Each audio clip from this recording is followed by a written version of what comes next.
이유가 볼 때는 우리가 미국한테 굴종을 해야 된다, 일본같이 그렇게 생각은 하지 않고 있기 때문에 트럼프가 30% 관세를 매기겠다고 나왔을 때 이유는 자존심이 상하죠. 중국도 이제 동원할 수 있는 수단을 다 동원했죠. 중국도 따라서 100% 넘게까지 올리고, 그리고 나서 히토류 카드를 꺼냈습니다. 브라질 룰라 대통령 같은 경우가 대표적인데, 여기저기 다니면서 우리가 왜 달러만 써야 돼? 우리도 달러를 대체할 다른 시스템을 만들어야 될 거야 라고 이야기를 합니다. 미국의 심기를 크게 거슬리는 거죠. 왜냐하면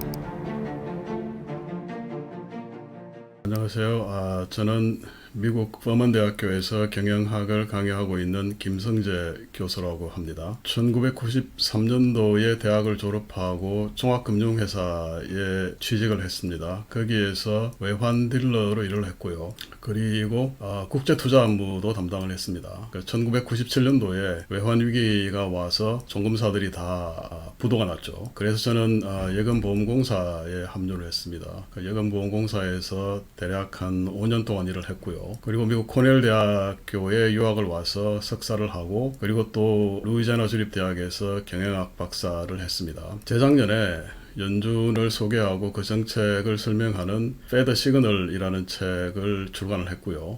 이번에 트럼프가 관세 정책을 굉장히 강력하게 추진을 하니까 저도 궁금해지기도 하고, 또 독자 여러분에게 소개를 하기 위해서 관세 이야기 책을 매일경제신문사와 함께 출간하게 됐습니다. 반갑습니다. 트럼프 관세 조치에 가장 강력히 반발한 국가는 어디이며 그 이유는 무엇이었나요? 당연히 중국에 대하여 미국이 굉장히 감정적이다, 상당히 좀 이해하기 힘들 정도다 라고 할 정도로 강하게 때렸죠. 심지어 중국에 대한 상호관세를 145%까지 올렸지 않습니까? 그러니까 중국 입장에서는 지금 국내 경제가 부동산 버블이 붕괴하면서 국내 경제도 상당히 안 좋은 상태인데, 트럼프 정부까지 저렇게 감정적으로 치고 나오니까 강력하게 반발할 수밖에 없었습니다. 그리고 또 이유를 들 수가 있습니다. 유럽 같은 경우에도 트럼프가 상호관세를 30%까지 올리겠다라고 이야기를 했지 않습니까? 이유는 사실 대부분 많은 국가들이 미국과 나토를 통해서 군사 동맹을 형성하고 있습니다. 그런 상태이고 미국이 서비스 무역 흑자를 이유한테 굉장히 많이 가지고 오고 있습니다. 이유 같은 경우도 상당히 반발했습니다. 그리고 이제 캐나다가 있죠. 캐나다 같은 경우에는 미국하고 거의 맞붙어 있고, 다리만 하나 건너면 운전해서 갈 수 있는 나라고, 평상시에는 캐나다는 미국을 거의 형제국가와 같이 생각을 했죠. 시스템도 비슷하고. 그래서 트럼프가 2기를 시작하자마자 첫 관세 대상으로 중국, 멕시코와 함께 캐나다를 때렸죠. 25% 관세를 때렸습니다. 그런데 사실 캐나다는 좀 억울할 수 있는 게, 미국이 캐나다한테 많이 수입하는 게 목재라든지 원유라든지 미국이 사실 더 필요한 것들이 많습니다. 그러니까 그런 것들은 또 이제 특히 원유 같은 경우에 또 관세를 낮추고 했었죠. 그러니까 이런 나라들, 그러니까 중국을 제외하고는 동맹국이라고 생각했던 나라들이 미국이 세게 때리고 나오니까 상당히 지금 곤혹스러워지는 측면입니다. 특히 유럽 같은 경우가 상당히 흥미롭습니다. 그러니까 트럼프가 유럽하고 어떤 타결을 지을지 모르겠는데, 이 타결이 삐걱하면 유럽이 보복을 할 겁니다. 유럽의 경제 규모가 미국하고 비슷하기 때문에 유럽이 보복을 하고 나오면 1930년대에 대공황으로 이어졌던 스무트 홀리 관세같이 그렇게 안 좋은 영향을 글로벌 경제에 미칠 수가 있습니다. 중국은 트럼프 정부의 관세에 어떻게 맞대응했으며 그 전략적 의미는 무엇이었나요? 트럼프 대통령이 중국에 대해서 관세를 부과하기 시작했던 것이 이번이 처음이 아니죠. 2017년도에 1기 정부에 집권하고 나서 그 해에 감세 정책을 시행을 했고요. 그리고 나서 2018년도부터 이제 관세를 부과하기 시작했는데 그 대상이 중국이었습니다. 대체로 이제 2018년도, 2019년도를 통해서 대략 한 평균 18% 정도로 중국에 대한 관세를 부과하고 있습니다. 그러니까 이제 중국은 거기에 대응하기 위해서 우회 수출을 많이 했습니다. 그래서 이제 중국에서 미국으로 직접 오는 그 수출 비중이 한 26%에서 절반 정도로 떨어졌죠. 중국 입장에서는 수출선을 다변화했다. 미국은 미국이 없더라도 우리가 큰 타격을 입지 않을 수도 있어. 그렇게 이야기할 수도 있지만 사실 그렇지는 않죠.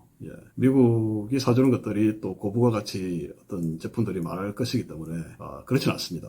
그런데 이제 미국 관세 전쟁의 어떤 의도가 중국 입장에서는 불손한 거죠. 그러니까 패권, 그러니까 경제 패권, 달러 패권을 유지하기 위한 수단으로 사실 건드리지 말았어야 돼. 관세를 쓴다. 이건 굉장히 좀 불공정하다라고 중국이 생각할 수 있는 겁니다. 중국 입장에서도 뭐 대략 한 25% 정도 관세면 뭐 우리도 어떻게 한번 버텨보겠다라고 할 수가 있는데 이 관세가 감정적으로 올려서 뭐 145%까지 올라가고 하니까 중국도 이제 동원할 수 있는 수단을 다 동원했죠. 중국도 따라서 맞불로 관세를 같이 올리고 뭐 100% 넘게까지 올리고 그리고 나서 이제 히토류 카드를 꺼냈습니다. 그러니까 히토류가 자석, 그러니까 모터를 생산하는 데 쓰이는 자석의 원료이지 않습니까? 그러니까 히토류가 없으면, 그러니까 아니면 히토류 자석이 없으면 뭐 컴퓨터, 뭐 자동차, 뭐 항공기, 첨단 무기까지 다 올 스톱이 된다 그러죠, 생산이. 그 트럼프도 사실 이거는 곤란하지 라고 해서 이제 양보를 했던 것이고요. 그런데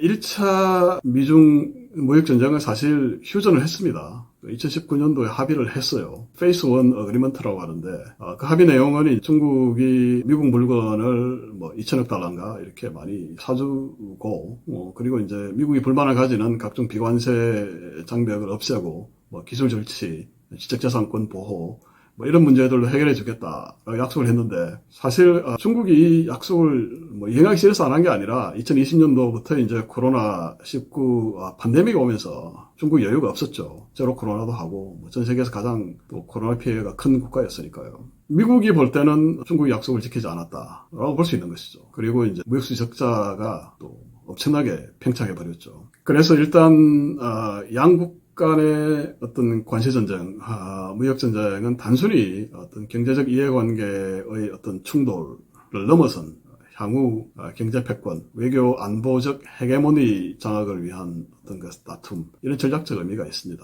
쉽게 해결되기 힘들고 또 단기적으로 끝날 상황도 아닙니다. 특히 트럼프의 마가는 어떤 그 중국에 대한 공포감도 느끼고 악의 집단으로 보기 때문에 고사작전을 쓰려고 할 겁니다. 트럼프 진영은 왜 그렇게 중국에 대하여 강경한 입장인가요?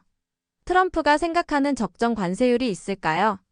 말씀드렸듯이 미국이라는 나라는 과거부터 끊임없는 팽창을 거듭을 했습니다. 그러니까 처음에는 1620년이었죠. 당시에 뭐 유럽에서 변방 국가 중에 하나였던 영국이 버지니아의 어떤 뭐 영국 국왕의 하나의 그 벤처 프로젝트 비슷하게 이민단을 모집을 해서 정착을 시작했습니다. 그게 이제 남동부 지방이고요. 뭐 이쪽에서 굉장히 고생을 많이 하다가 담배를 재배하기 시작하면서부터 어느 정도 이제 자리를 잡고 농업 위주로, 플랜테이션 농업 위주로 발전을 했죠. 그리고 이제 북부에는 메이플라워 호를 비롯해서 청교도들이 종교적 자유를 찾아서 대거 보스턴 인근으로 왔습니다. 그쪽은 이제 뭐 해상 무역이라든지 아니면 이후에 이제 북동쪽은 제조업, 그러니까 산업 위주로 발전을 했습니다. 두 지역이 굉장히 이질적인 두 집단이 왔습니다. 그래서 계속 맞붙었고요. 그런데 이제 살아남기 위해서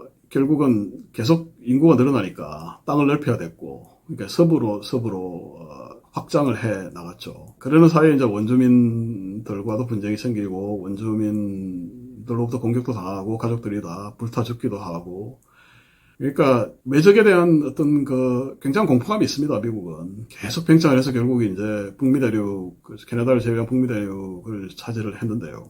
캐나다도 이제 먹겠다고 1812년도에 쳐들어가려고 하기도 했죠. 그러고 나서 1차 대전을 거치면서 달러는 기축통화가 되고 2차 대전 거치면서 이제 뭐 경제 패권 또 정치 외교적인 어떤 헤게모니까지 장악을 했죠. 이런 상태에서 미국은 달러 패권과 또 미국의 어떤 그 외교적 헤게모니에 도전하는 국가들에 대해서 공포감을 가지면서 가만두지 않았습니다. 그러니까 처음에는 그것이 일본이었고요. 그 일본 경제가 무시무시했죠. 그래서 이제 레이건 때 슈퍼 301조를 동원해서 반도체 전자 산업에 대해서 100% 관세를 때려서 일본 반도체 산업을 완전히 그냥 초토화시켰죠. 그 덕분에 이제 한국과 대만이 사실 혜택을 본 거고요. 그 전에는 이제 소련도 마찬가지로 미국이 각종 봉쇄, 중국과 손을 잡고 소련을 붕괴시켜버렸죠. 그리고 나서 이제는 중국인데, 그 미국은 중국을 많이 도와줬는데 중국 경제도 키워주고 WTO에도 가입시키고 했는데 투자도 많이 하고 시진핑 정부 정권 들어서서 이제 미국 헤게모니를 차지하겠다, 미국을 제껴버리겠다고 나오니까 격분을 하는 겁니다. 또 공포심도 작용을 하고요. 그게 이제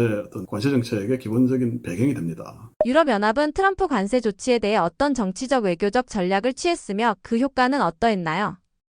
사실 트럼프가 1987년도 40세 때에 전국적인 광고를 하면서 견제했던 대상이 일본뿐만이 아니었죠. 당시에는 서독, 그러니까 독일이 자동차라든지 기계류 이런 쪽에서 굉장한 경쟁력을 가지고 또 미국에 대한 무역 흑자를 늘려오고 있었습니다. 근데 미국이 이제 그 군사적 동맹관계이기도 하고 또 견제를 하니까 사실 독일이나 유럽은 어떤 면에서 보면 좀 알아서 무역수지 흑자를 통제했던 부분이 있습니다. 무역수지 흑자를 줄이려고 노력했던 부분이 있습니다. 또 유럽연합 자체가 또 규모가 거의 미국에 맞먹는 사이즈이기 때문에 크죠.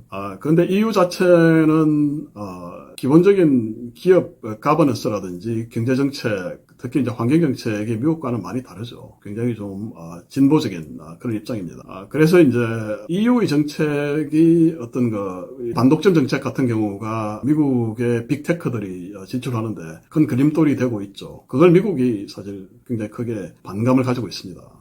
그렇지만 EU가 볼 때는 미국은 뭐 굉장히 센 나라고, 자기들 안보를 도와줘야 될 나라고, 또 혁신을 일으키는 나라고, 또 어떤 열등감을 느끼면서도 또 미국이 그렇다고 해서 우리가 미국한테 굴종을 해야 될 대상이다, 일본같이. 그렇게 생각은 하지 않고 있기 때문에, 트럼프가 저렇게 30% 관세를 매기겠다고 나왔을 때, EU는 우선, 자존심이 상하죠. 유럽은 어떤 미국의 근본인데 이제는 완전히 무시하고 유럽이 트럼프 일종의 황제한테 굴복하다시피 나오니까 자존심이 상했을 겁니다. 그러면서도 이제 아마 일본이 이제 타결하는 모습을 보면서 유럽도 우리도 그러면 대화가 되겠구나. 이게 우리를 감정적으로 다루려는 것보다는 일종의 협상의 전략이었구나 하고 안심하는 부분이 있을 겁니다. 그런데 이게 트럼프의 특성이 카프리셔스라고 하죠. 굉장히 변덕스럽기 때문에 이유도 사실 어떻게 대처를 해야 될지 지금 현재 상당히 좀 곤혹스러운 입장일 겁니다. 트럼프의 관세 정책이 신흥국에 미친 영향은 무엇이며 이들 국가의 대응은 어떠했나요? 네, 대표적으로 이제 신흥국을 대표하는 게 브릭스죠. 브라질, 러시아, 인디아, 중국, 남아공, 터키, 이런 나라들인데요. 이 브릭스 특징이 뭔가 하면, 나름대로는, 자기 구역에서, 패권자들입니다. 그러다 보니까, 자존심이 세죠. 그래서, 나름의 어떤 외교 안보적 패권을 유지하려고 하고요. 그 중에 하나가 러시아인데, 러시아가 나름의 어떤 패권을 보장받으려고 우크라이나를 쳐들어갔다가 미국한테 이제 각종 경제 제재, 스위프트 퇴출 이런 거를 당하는 걸 이제 보니까 충격을 받은 거죠. 특히 중국의 충격이 컸을 겁니다. 그러면서 이제 이들이 생각한 게 이게 달러 패권, 스위프트가 나중에 우리한테도 독이 될 수 있겠구나. 우리가 이제 미국 입맛에 맞지 않는 어떤 패권 전략을 추구하면 미국이 우리도 때릴 수 있겠구나 라는 어떤 공포심을 가진 겁니다. 그래서 나름 이제 스위프트 세대에서 벗어나기 위해서 새로운 어떤 국제결제 시스템을 구상을 했죠. 근데 워낙 아직까지는 경제 규모가 약하고 또 금융에서 어떤 점유율이 낮다 보니까 큰 어떤 영향력은 아직까지는 없습니다. 그런데 이제 브라질 룰라 대통령 같은 경우가 대표적인데 여기저기 다니면서 우리가 왜 달러만 써야 돼? 우리도 달러를 대체할 다른 시스템을 만들어야 될 거야 라고 이야기를 합니다. 룰라는 이제 진보적인 인사하고 좌파하고 하니까 그렇게 이야기할 수 있는데 이건 트럼프나 미국의 심기를 크게 거슬리는 거죠. 왜냐하면 달러 패권이 주는 보이지 않는 혜택이 너무나 크다는 것을 잘 알고 있기 때문입니다. 그런 게 이제 반영이 돼서 사실 브라질에는 50% 관세, 그 기본 관세율까지 합치면 60% 관세를 때리기로 한 거죠. 그래서 아마 브릭스는 단지 경제적인 이해관계를 떠나서 어떤 그런 미국의 패권 다툼까지 이제 반영이 되면서 협상이 이어질 것이라고 생각을 합니다. 세계무역기구는 트럼프 관세 전쟁에서 어떤 역할을 했으며 각국은 이를 어떻게 활용하거나 무시했나요? WTO는 트럼프 관세 전쟁에서 아무런 역할을 하지 못했습니다. 그러니까 WTO라는 것은 어떤 다자적 협상 기구죠. 그러면서 이제 무역 분쟁이 발생했을 때 제도적으로 해결하는 그런 목적을 위해서 이제 21세기가 시작할 때쯤 돼서 만들어졌는데요. 그전에는 가트라는 게 있었죠. 그러니까 관세와 무역에 대한 일반 협정.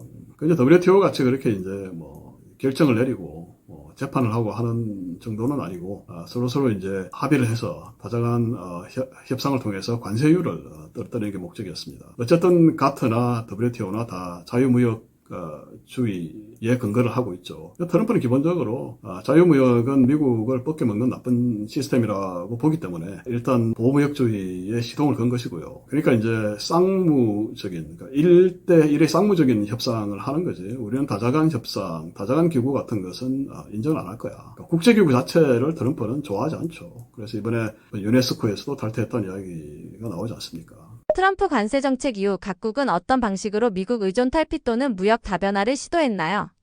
대표적으로 중국을 들 수가 있죠. 중국 같은 경우에는 베트남이나 동남아시아, 남미 이런 나라들의 우회 수출을 했죠. 그런 나라들에 먼저 수출을 한 다음에 약간 가공을 해서 이른바 태그 갈아 끼우기 방식을 통해서 중국의 원산지를 숨기는 방식으로 수출을 많이 했다고 여겨집니다. 이걸 이제 미국이 알아채고 철저하게 이제 봉쇄하려고 하고 있습니다. 그러니까 이제는 어떤 미국이 그런 꼼수에 넘어가지 않는다는 것을 알았고 트럼프의 성향이 또 굉장히 일방적이라는 것을 알고 있기 때문에 일단 다들 꼬리를 내리고 협상을 하려고 하는 그런 분위기입니다.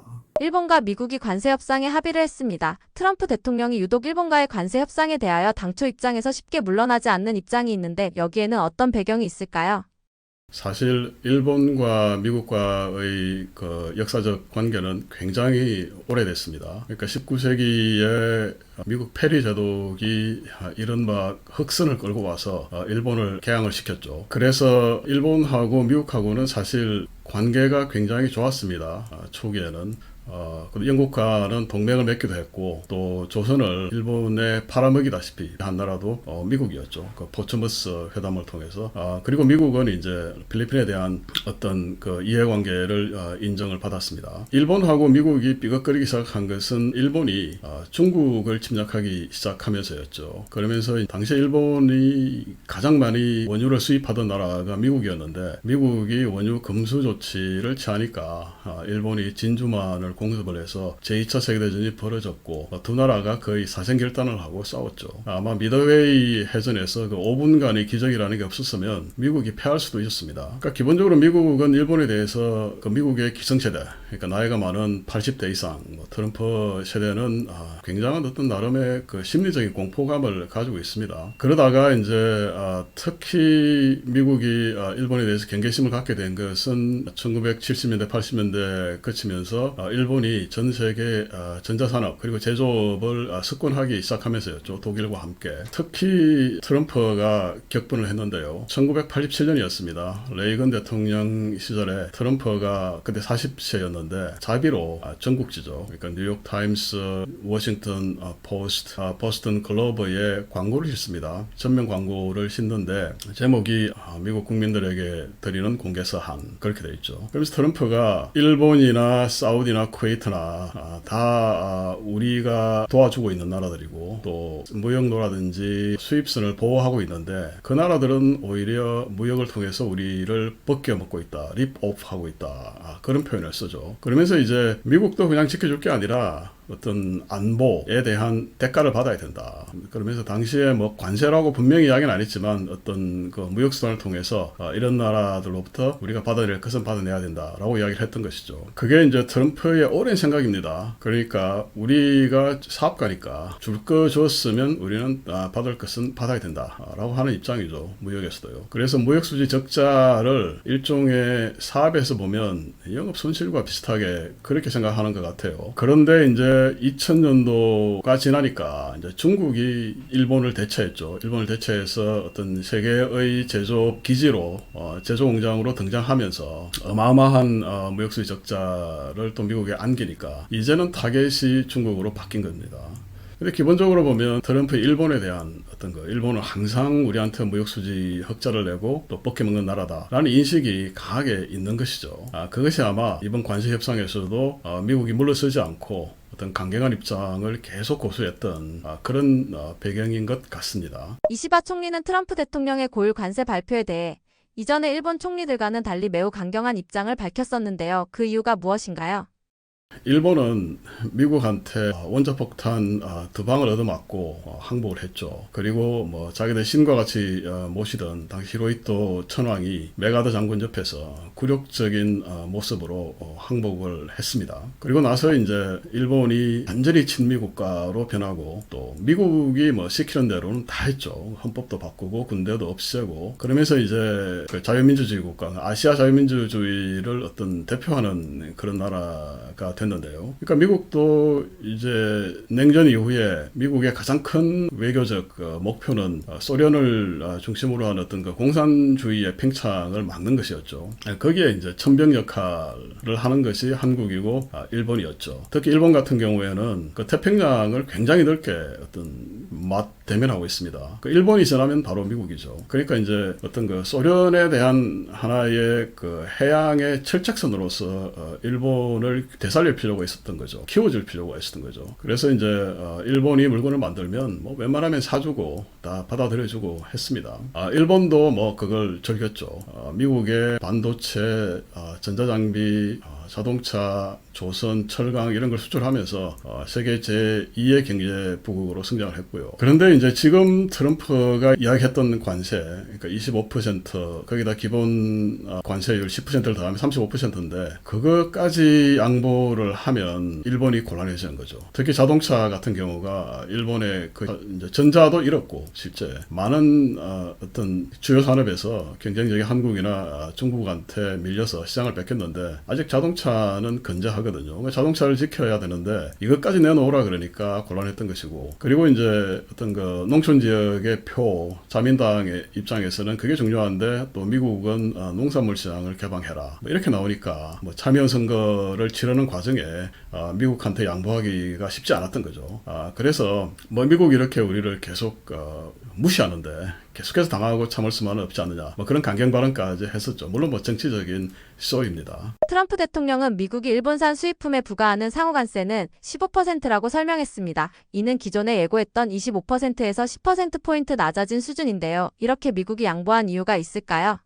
트럼프의 관세 정책은 기본적으로 줄 것은 주고 받을 것은 받겠다라는 것이거든요. 그러면서 이제 상호 관세율을 정할 때 굉장히 그 어떤 면에서 보면 말도 안 되지만 또 기발한 생각을 했죠. 상호 관세율이라고 트럼프가 4월 2일 날 발표했던 게 어떻게 나오느냐 하면 미국의 어떤 그 무역 흑적자액 그걸 갖다가 전체 미국의 수입액으로 나눴던 것이죠. 그러면서 그렇게 나온 비율을 나누기를 해서 50% 디스카운트 해줬다, 뭐 선심 줬다 이렇게 이야기를 하는 것이거든요. 그 상호관세율을 그렇게 발표했다는 것은 기어코 무역수지 적자를 없애겠다는 것이에요. 미국은 트럼프의 입장은 그러니까.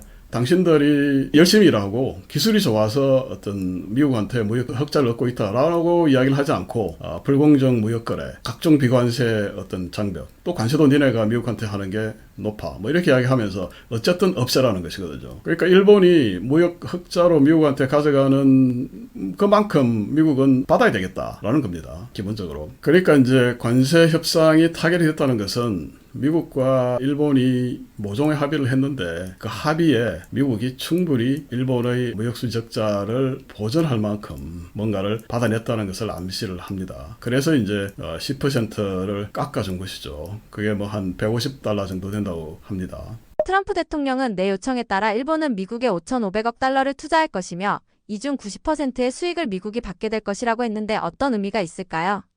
네, 5,500억 달러 투자. 어마어마한 돈입니다. 우리나라 1년 예산의 몇 배가 되는 금액이죠. 그것도 또 90%의 수익을 미국이 받게 될 거다. 어떤 면에서 보면 이거 뭐 일본이 완전히 미국한테 어떤 거 뜯기는 것 같이 느껴지죠. 그러니까 당초 이시바 총리가 이야기했던 것은 과거부터 일본은 미국에 어마어마하게 많이 투자하는 나라입니다. 왜냐하면 플라자 합의 1985년 플라자 합의 이후에 엔화가 강세로 가면서 일본 어떤 특히 자동차 기업들이 미국에 대한 경쟁력이 약화되니까 사실 굉장히 많은 공장을 지었어요. 제가 알기로 13개 정도인가 뭐 그럴 겁니다. 그러니까 인디애나 주에도 있고 또 뭐 몇 개 주에 걸쳐서 다 일본 자동차 공장, 그러니까 3사가 다 공장을 뭐 한 개 이상 다 지었습니다. 그래서 이제까지 쭉 투자한 액수를 보면 거의 뭐 제가 기억하기로 한 7천억, 8천억 달러 되는데, 그런데 이제 거기에 추가해서 더 투자를 해서 1조 달러까지 투자를 하겠다라고 이시바 총리가 트럼프를 만나서 약속을 했죠. 그때 뭐 황금 투구도 뭐 주고 하면서 굉장히 그 트럼프의 환심을 살려고 노력을 했었습니다. 그런데 트럼프는 그것은 그것이고 앞으로 5,500억 달러를 더 투자를 하고 거기서 나오는 이익의 90%를 미국이 가져갈 거야. 이게 이제 어떤 의미냐를 놓고 설왕설래가 많습니다. 일본이 돈을 가지고 오는데 그러면 뭐 투자처 방향도 미국이 다 정해주겠다. 그건 사실 제가 생각할 때는 좀 약간 어불성설이죠. 뭐 그렇게까지 하지는 않을 것 같고 합의를 해서 투자를 할 건데 90% 이익을 미국이 가져가겠다라는 것은 뭐 그런 의미인 것 같아요. 그러니까 당신들이 이익을 냈다고 해서 모든 수익을 일본으로 다 빼돌리면 되겠느냐. 그렇게 하지 마라. 당신들 10%만 가져가는 것으로 일단 이야기를 하겠다. 그러니까 정치적인 수사로 보입니다. 어쨌든 LNG 산업을 비롯해서 일본이 어떤 미국에 대한 투자를 많이 하는 것은 사실인 것 같아요. 투자라는 게 사실 뭐 MOU 비슷해서 약속이지 않습니까? 뭐 지키지 않는다고 해서 이후에 다시 왜 안 지켜라고 뭐 멱살을 비틀고 이야기하기는 쉽지는 않죠. 일단 양자가 국내 정치형으로 발언을 했다고 생각을 합니다. 이번 사태가 한국에는 어떤 파급 효과를 줄 수 있을까요? 녹화하고 있는 지금 이 시간에는 한국과 미국이 관세 협상을 벌이고 있습니다. 그러니까 일본이 타결했고 또 영국도 타결을 했기 때문에 유럽을 제외하고는 사실 중국, 한국이 상당히 다급해진 그런 상황이 됐는데요. 한국이 통상교섭부장 그리고 이제 산업부 장관 그리고 또 심지어는 대통령 안보실장까지 미국에 총출동해서 협상을 벌이고 있지 않습니까? 물밑으로 굉장히 뜨겁게 협상을 벌이고 있을 것이라고 생각을 하는데 25일로 예정됐던 어떤 베센트 재무장관과의 회담이 지연이 됐죠. 사실 뭐 제가 볼 때는 외교적 결례 같은데 뭐 그것보다 더 중요한 게 뭐가 있는지 모르겠어요. 아마 이것도 협상의 전략이지 않을까 생각은 됩니다. 그런데 이제 여러 가지 들리는 소식, 피부로 느껴지는 것은 협상이 굉장히 어려운 것 같다. 왜냐하면 일본과 미국은 상당히 절친한 사이죠. 그건 인정을 해야 됩니다. 한국보다는 친밀한 국가이고. 그런데 한국은 이제 문재인 정부 시절 어떤 그 북한과의 북핵 협상을 담당했는데 트럼프가 그때 또 잘 안 풀렸고 여러 가지 이제 앙금이 있을 수가 있습니다. 그리고 이제 기본적으로 민주당 정권은 친중이고 어떤 미국 그건 견제하려고 한다라는 그런 이미지도 있고요. 협상 쉽지는 않을 것입니다. 트럼프가 과거에 이제 한국에 대해서 자주 떠들고 이야기했던 것은 내가 잘해서 한국한테 주한미군 주둔비를 엄청나게 받아냈다. 이게 뭐 그냥 전화 한 통으로 한 거야. 그래서 이제 자기 선거 캠페인 모금을 하는 데 가서 자랑을 많이 했죠. 그러니까 트럼프는 다시 한번 그걸 갖다가 하고 싶을 겁니다. 그리고 이제 일본이 했던 정도의 어떤 뭐 LNG 투자라든지 뭐 에너지 수입이라든지 이런 것을 받고 싶을 것이고요. 그리고 또 투자도 또 더 많이 받으려고 하겠죠. 뭐 현대가 이미 투자를 한다고 했는데 그걸 더 하려고 할 것이고요. 그러니까 이제 한국 입장에서 일본보다 경제력이 밀리는데도 미국의 기대 수준이 있으니까 상당히 좀 곤혹스러운 입장입니다. 미일의 관세합의 발표 이후 일본 내부의 정치권 언론 경제계 반응은 어땠나요? 향후 미일 간의 외교 경제 전망은 어떨까요? 일본은 뭐 굉장히 좋은 소식이다. 그러니까 당초에 트럼프가 세게 나왔었죠. 뭐 25% 관세를 바꿀 것 같지 않아.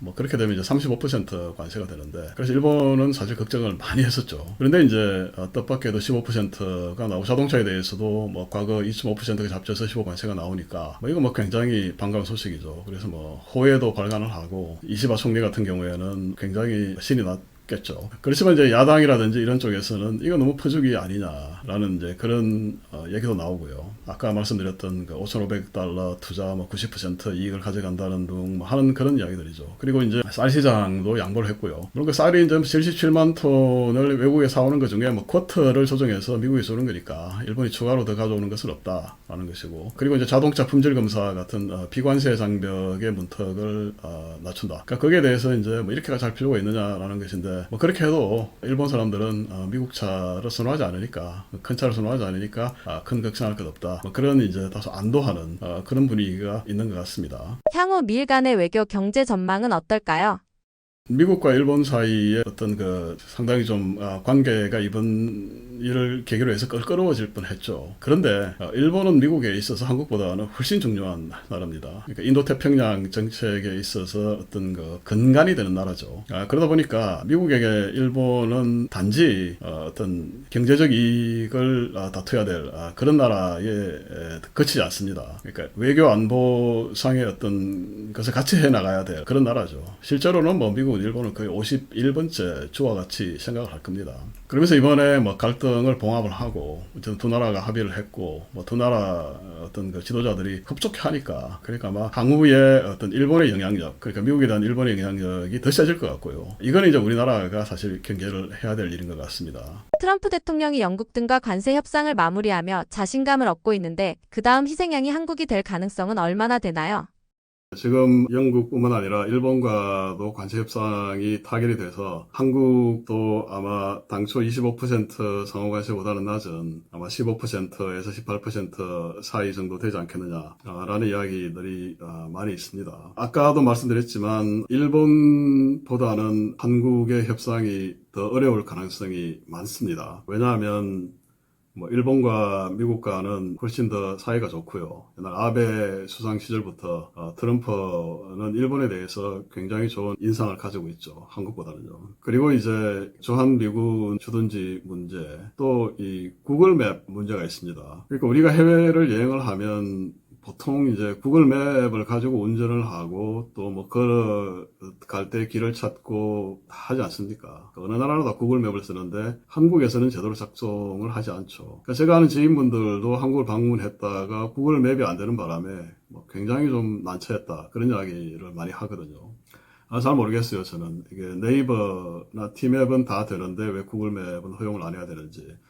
그러니까 그걸 이제 미국 사람들도 잘 이해를 못 하는 것이고, 그런 것들에 대한 어떤 불만이 있는 거죠. 통신망 문제도 있고요. 무엇보다 문재인 정부 시절에 북한, 김정은과 그 북핵 협상을 하면서 트럼프가 굉장히 좀 뭔가 열받았을 가능성이 많습니다. 그러니까 안 좋은 이미지를 가지고 있을 가능성이 있습니다.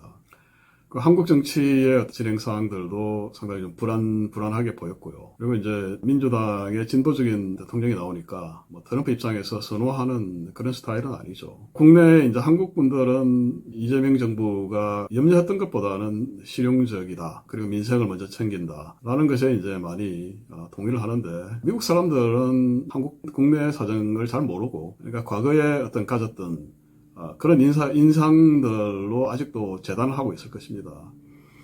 그러니까 어떤 그 통로를 통해서 이 사람들의 기본적인 이미지를 바꿔놔야 될 필요가 있죠. 그런 면에서 보면 협상이 상당히 좀 힘들 것이다 라는 생각이 들고요. 그렇다고 또 한국이 미국에 굉장히 중요한 나라죠. 일본만큼 중요하진 않겠지만 혈맹이기도 하고 동맹국이고 하기 때문에 희생양을 삼을 것이다, 그렇게는 생각을 하지 않습니다. 그러니까 트럼프 입장에서도 뭐 더 많이 받아내겠다라는 것 정도 아닐까라는 생각이 듭니다. 미국이 동맹국인 한국조차 관세에서 배려하지 않는 이유는 무엇이라고 보시나요?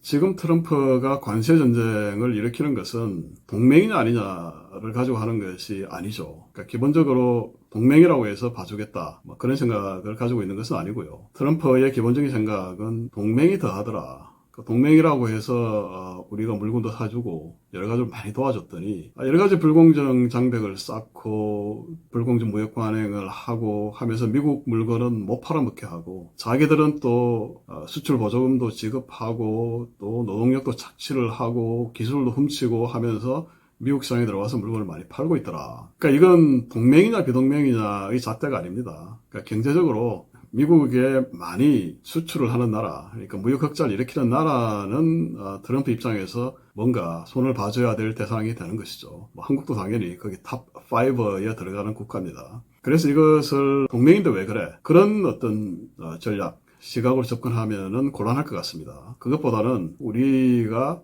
왜 어떻게 무역수지 흑자를 일으켰는지, 우리가 이야기하는 그런 구루꾸식이 아니라, 그죠? 이게 좀 안 좋은 말이긴 하지만 우리 나름대로 노력해서 한 것이고 또 그게 또 미국에도 이익이 된다. 보다 중요한 것은 줄여가겠다. 우리도 미국 거 많이 사주겠다. 충분히 이해한다라는 그런 서로 간의 어떤 엠퍼시, 공감들을 형성하는 것이 중요할 것 같습니다. 미국은 향후 환율 문제까지 동원해 무역 수지 적자를 개선하려고 할 가능성이 있다는데 플라자 합의는 무엇이고 제2의 플라자 합의는 가능할까요?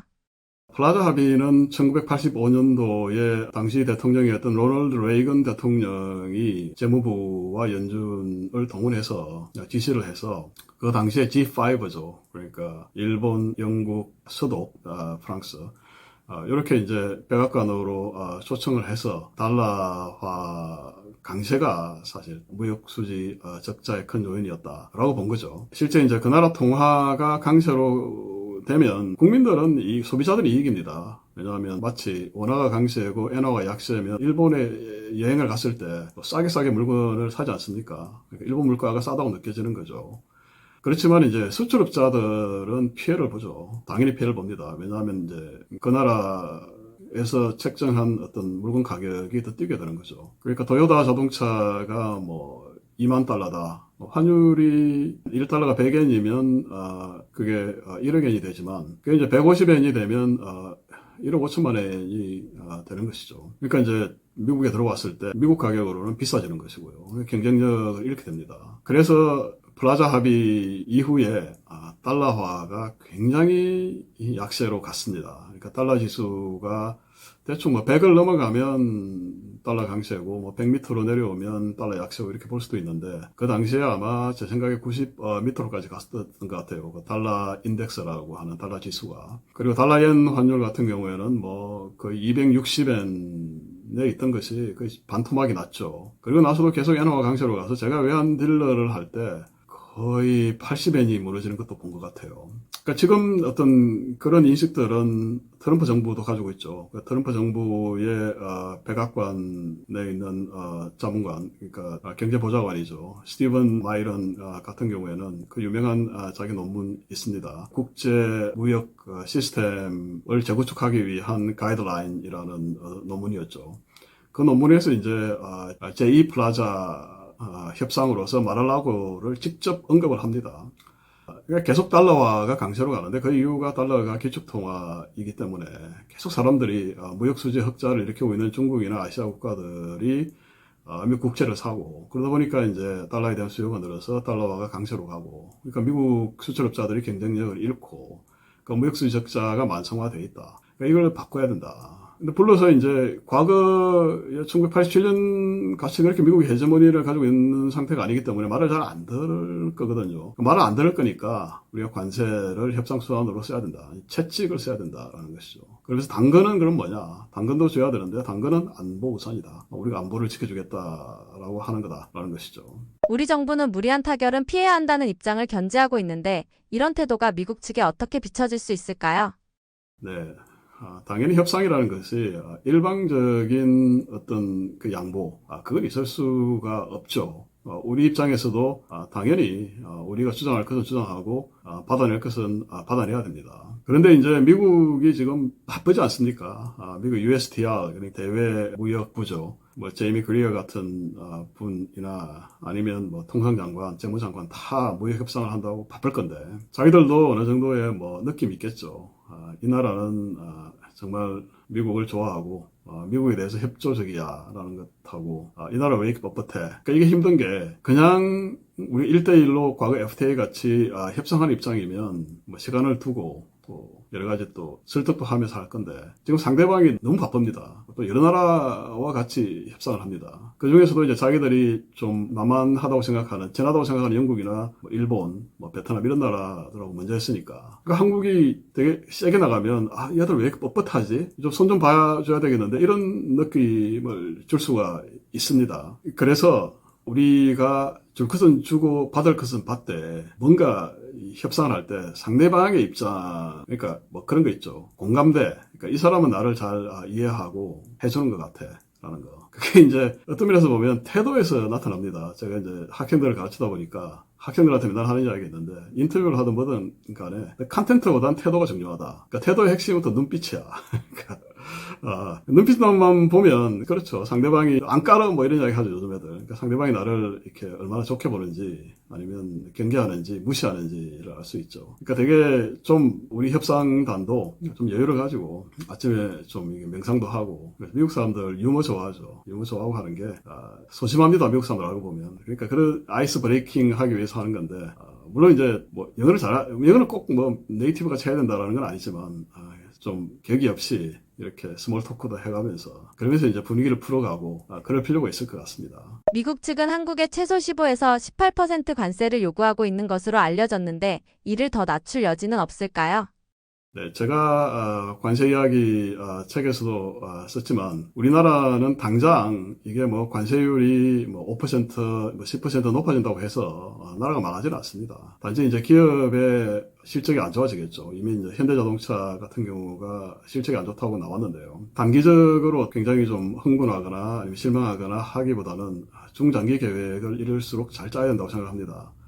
이 미국의 어떤 그 관세 전쟁, 이것은 하루아침에 끝날 사항이 아닙니다. 그러니까 1930년대에 그 스무트 홀리 관세 같은 경우에는 대공황이 오고, 그러다 보니까 이제 루즈벨트 대통령이 저관세 정책으로 가고, 또 2차 대전 이후에 미국이 뭐 경제 패권을 장악하다 보니까 계속 자유무역으로 갔던 거죠. 근데 지금은 이제 이 추세가 완전히 뒤바뀌었기 때문에 정권이 바뀐다고 해서 이 관세가 과거같이 돌아가리라고 생각하기 힘듭니다. 그러니까 한국 같은 경우에는 이제 제 책에서도 이야기했듯이 겸손한 고슴도치 정책을 써야 된다. 전략을 써야 된다. 줄 거는 주고 받을 거는 받되 우리 내부 역량을 키워야 되죠. 대만에 아무리 100% 관세를 때린다고 하더라도 TSMC 반도체가 없으면 미국이 돌아가지가 않습니다. 그런데 이제 삼성전자가 과거에 사실 그런 지위를 2015년도 정도 IT 기업 중에 뭐 애플과 함께 가장 밸류가 높은 마켓캡이 높은 회사였는데 지금 굉장히 안 좋아졌죠. 현대차는 또 다른 나라들하고 경쟁하고 있고요. 그래서 강한 고슴도치, 초격차 기술. 이제 21세기의 관세든 뭐든 그 나라를 건드릴 수 없는 것은 월등한 기술력밖에 없습니다. 그 AI도 그렇고 다른 것도 그렇고 어떤 불공정 무역 장벽이 아니라 정부가 기술과 교육과 인재, 인력에 투자를 해야 되죠. 그래서 기술을 쌓아 나가야 됩니다. 미국이 한국, 일본, 유럽 등 동맹국을 압박해 오자 미국과 외교적으로 거리를 유지하고 중국 등 브릭스와 관계를 강화해야 한다는 견해가 있는데 어떻게 생각하시나요? 네, 사실 트럼프가 이 관세 전쟁을 시작했던 것은 과거에 자기가 가지고 있었던 그런 피해 의식, 그러니까 미국이 피해를 보고 있다, 우리 동맹국들이 더 많이 벗겨 먹고 있다라는 것도 있지만 실제 그 트럼프의 핵심 지지층인 마가 세력이죠. 그러니까 미국을 다시 위대하게라고 하는 마가 세력에 대한 어떤 그 정치적인 호소이기도 합니다. 트럼프가 선거 중에 굉장히 중요하게 생각했던 것들이 몇 개 경합주가 있습니다. 위에 이제 미시간 같은 경우를 중심으로, 미시간 펜실베니아를 중심으로 해서 러스트 벨트라고 하죠. 과거에 어떤 산업 기지, 제조업, 철강, 자동차가 굉장히 강했던 시절에 잘 나갔던 어떤 그런 주들이 있고, 또 이제 조지아라든지 노스캐롤라이나라든지 하는 이런 동남부 쪽에 저들은 이제 섬유나 아니면 가구 이런 산업들이 굉장히 셌습니다. 그런데 이제 빌 클린턴 정부 때죠. 그러니까 나프타, 북미 무역 자유무역 협정을 하고, 그리고 이제 중국을 WTO에 가입시키고 뭐 이렇게 하면서 이쪽 지역의 제조업들이 완전히 몰락을 했습니다. 그 지역을 가면 실제로 등그란히 이렇게 녹슬고 있는, 그러니까 폐허가 되고 있는 공장들을 볼 수 있습니다. 그러니까 슬픈 생각이 들죠. 그 청년들은 떠나고 또 남아있는 노년층은 마약 중독도 많고 뭐 그렇습니다. 그러니까 이제 그런 어떤 민심의 호소에 대통령이 됐기 때문에 트럼프 입장에서는 사실 중국 견제 이게 컸던 거죠. 그러니까 또 다른 나라들도 비슷한 어떤 그 공감대를 가지고 있습니다. 그러니까 중국이 세계의 공장으로 등장하고 또 전 세계 제조업을 제패해버리니까 그나마 남아있던 제조업들이 깡그리 무너졌던 것이죠. 그러니까 세계의 부가 아시아로 온 겁니다. 한국 굉장히 부러워하죠. 그러니까 중국, 한국 이렇게. 자, 그런 상태에서 대중국 견제는 계속될 것이고요. 그러니까 중국 고사작전이라고 볼 수도 있습니다. 실제로.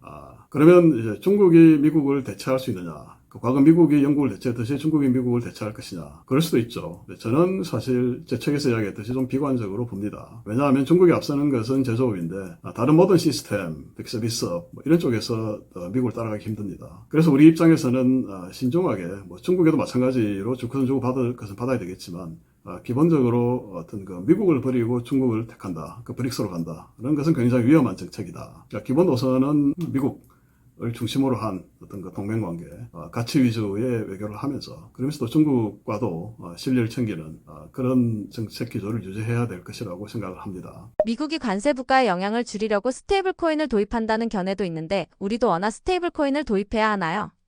네, 한국 같은 경우는 사실 미국만큼 스테이블 코인 도입의 효과가 크리라고 생각은 하지 않습니다. 왜냐하면 미국 같은 경우에 송금을 하잖아요. 송금을 하면 이틀, 3일씩 걸립니다.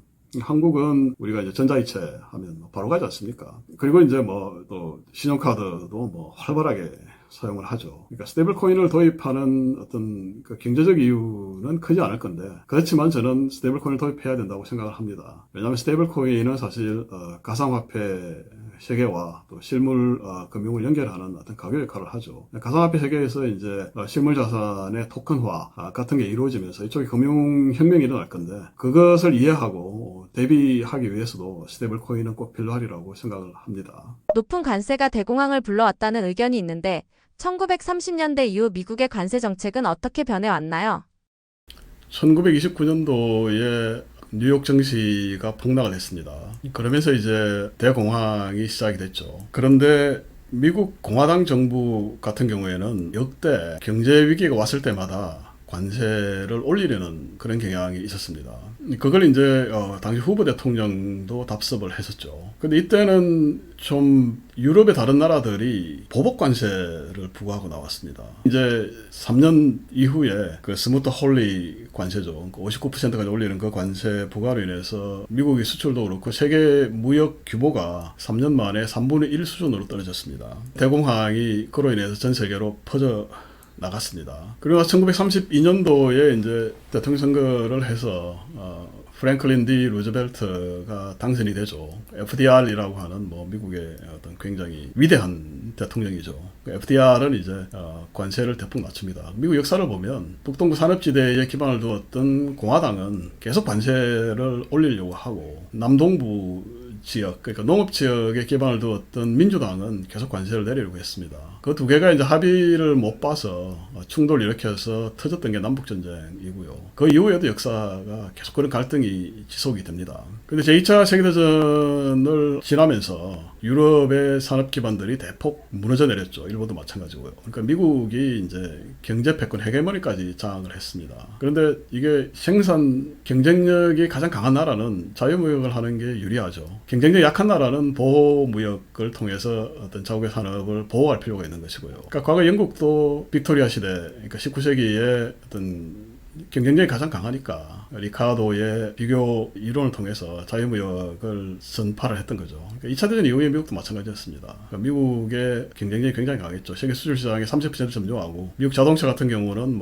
세계 시장의 80%, 90%를 점유했습니다. 제가 어렸을 때 한국에서도 GM 트럭이 다니고 이렇게 했었죠. 그래서 미국은 자유무역을 계속 추진해 왔습니다. 가트, 그러니까 관세와 무역에 관한 일반 협정을 체결해서 또 몇 번 이제 케네디 라운드, 도쿄 라운드, 우루과이 라운드, 이런 라운드를 통해서 관세도 내리고 또 비관세 무역 장벽도 절폐하려고 했습니다. 근데 그게 이제 바뀌기 시작했던 것이 1980년대부터인데 미국의 무역 수지 적자가 사실 감내하기 힘들 정도로 커졌기 때문이죠. 그래서 이제 레이건 같은 경우에 이제 슈퍼 301조를 만들었죠. 그리고 나서 그걸 동원해서 슈퍼 301조 같은 경우에는 특정 국가, 특정 산업을 찍어서 대통령이 USTR, 그러니까 무역 대표부한테 조사를 하게 하고요. 이제 그 조사 결과에 따라서 이제 보복 조치를 취하는 것인데, 미국이 일본 반도체와 전자산업에 대해서 100% 관세를 매기지 않습니까? 그러니까 이제 일본 반도체 산업이 그때 고사를 했죠. 그때 탑 10 반도체 업체에 들어가면 1위 NEC, 2위 히다치 이렇게 해서 도시바, 그러니까 일본 업체들이 상위권을 휩쓰고 있었습니다. 삼성전자는 거의 12 이 정도였죠. 대만 업체도 보이지도 않았었고요. 그 이후에 이제 트럼프 같은 경우에는 쭉 그런데 이제 레이건도 사실 기본적인 무역 정책의 기조는 자유무역입니다. 레이건의 유명한 연설이 있는데요. 거기 보면 스모트 할리 관세를 이야기하면서 관세는 대공황을 촉발할 수 있다. 그러니까 기본적으로 우리는 자유무역을 지향해야 되지만 그렇지만 무역관계는 공정해야 된다. Free trade and but fair trade라는 말을 쓰죠. 공정해야 된다. 이게 뭔가 하면 이제 손 보겠다는 거예요. 이제 무역수지, 무역조가 심한 나라가 약간이라도 빈틈을 보이면 손을 보겠다. 이제 그게 이제 출발점이었죠. 그리고 이제 트럼프 1기 때부터 이제 어떤 중국에 대한 관세를 강하게 때리기 시작하면서 이제 미국도 보호무역이 시작이 된 겁니다. 보호주의가 시작된 거고, 바이든 같은 경우도 거의 답습을 했죠. 중국에 대한 관세를 절별하지 않았습니다. 그 트럼프 2기 때 와서는 이제 본격적으로 이제는 슈퍼 301조가 아니라 비상경제조치법이라는 IEEP를 통해서 각국에 대해서 그냥 무차별적으로 때리는 그런 시대가 됐습니다. 트럼프 관세가 오랜 미국의 관세 역사의 연장선에 있다는 견해가 있는데 실제 관세가 미국 역사에서 어떤 중요한 역할을 했나요? 미국 역사를 보면 어떤 면에서 보면 관세의 역사다라고 말할 정도입니다. 그러니까 미국의 독립전쟁이 실제로는 관세 분쟁으로 인해서 나타났습니다. 물론 당시는 미국은 영국의 식민지였으니까 그걸 뭐 관세로 볼 수가 있느냐라고 할 수도 있는데 사실 영국은 미국을 식민지지만 별개의 경제단위로 취급을 했고 여러 번 영국 의회가 법을 통과시키면서 미국에 대한 수출, 영국 수출이죠. 그걸 이제 정대시키려고 노력을 했죠. 이제 그것이 이제 폭발한 것이 보스턴 차 사건입니다. 그러니까 차를 이제 영국의 일종의 국영 기업이죠.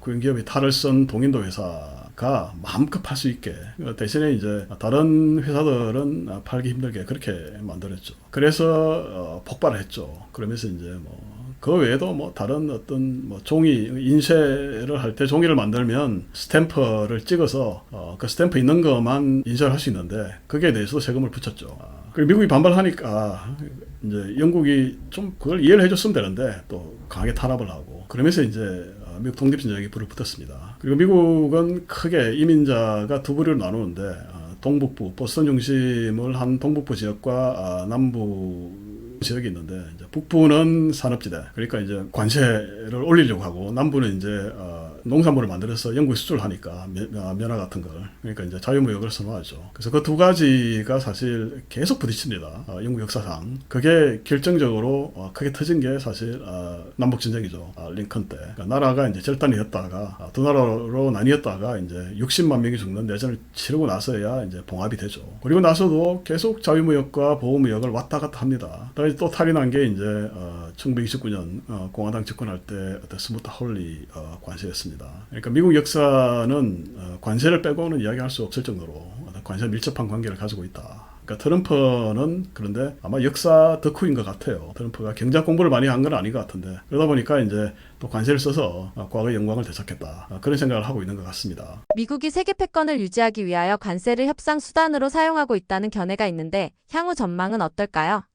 관세전쟁의 핵심은 패권전쟁입니다. 당연히 미국 입장에서는 패권을 유지하려고 하면 국내 산업, 그러니까 제조업을 부활을 시켜야 됩니다. 그러니까 미국이 굉장히 충격을 받았던 것이 코로나19 팬데믹인데 이게 전 세계적인 보건 위기가 왔는데 마스크, 진단기 무엇 하나 미국에서 만들 수 있는 게 없었던 겁니다. 당시에. 그러니까 이게 이러다가 그러면 전 세계가 미국한테 등을 돌리는 상황이 오면 미국은 완전히 눈뜨고 당할 수 있는 입장이 되는 겁니다. 그러니까 이래서는 안 되겠다. 그래서 이제 보수 싱크탱크에서 해봤더니 왜 이렇게 됐느냐 그러면 미국이라는 나라가 과거에 어떤 전 세계 제조업을 제패했던 나라가 어떻게 이렇게 무너졌느냐. 결국은 이제 1980년대 이후에 글로벌라이제이션 이렇게 하면서 어떤 전 세계에서 생산을 분담하고 또 미국은 경쟁력이 있는 서비스업 위주로 가고 그리고 이제 나프타나 WTO를 통해서 제조업은 중국이나 아니면 멕시코나 아시아 쪽으로 넘기고 한 그런 결과라는 거죠. 그러니까 이것은 안 된다. 그 서비스업을 해봤더니 어떤 그 양질의 일자리가 창출되지도 않고 계속 이제 국부는 빠져나간다. 그러니까 우리가 리인더스트리라이제이션을 해야 된다. 그러니까 재산업화를 해서 제조업을 다시 키워야 된다라는 것이죠.